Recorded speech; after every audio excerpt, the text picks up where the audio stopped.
তো আজ বানাবো সুইট কর্ন কাটলেট। খেতে যেমন সুস্বাদু হয় আর তেমনি খুব সহজেই করেও ফেলা যায়। তো তোমরা বাড়িতে একবার করে দেখো। তো আমি নিয়েছি এখানে সুইট কর্ন আর সেদ্ধ আলু, এরপর একটু পেঁয়াজ কুচি দিয়েছি আর দিয়েছি আদা রসুনের পেস্ট, সাথে দেব একটুখানি লঙ্কা গুঁড়ো, জিরে গুঁড়ো, হলুদ গুঁড়ো, গরম মশলা আর স্বাদ মতো নুন, আর 2 চামচ ব্রেড ক্রাম্বসও দিয়েছি একটু বাইন্ডিংয়ের জন্য। আপনারা চাইলে একটুখানি কর্নফ্লাওয়ারও দিতে পারেন, তাতে আরও বেশি ভালো হয়।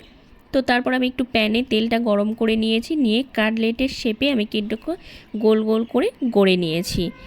এরপর আমি শ্যালো ফ্রাই করেছি, আপনারা চাইলে এটাকে ডিপ ফ্রাইও করতে পারেন। তো উল্টে পাল্টে আমি এটাকে লাল লাল করে ভেজে নেব। আমার সুইট কর্ন কাটলেট এদিকে একদম রেডি, আর সস দিয়ে পরিবেশন করেছি। কেমন লাগলো অবশ্যই জানিও। যদি ভালো লেগে থাকে তাহলে একটা লাইক করে দিও, আর আমার চ্যানেলে নতুন হয়ে থাকলে প্লিজ একটা সাবস্ক্রাইব করে দিও। তো আজকের মতো টাটা।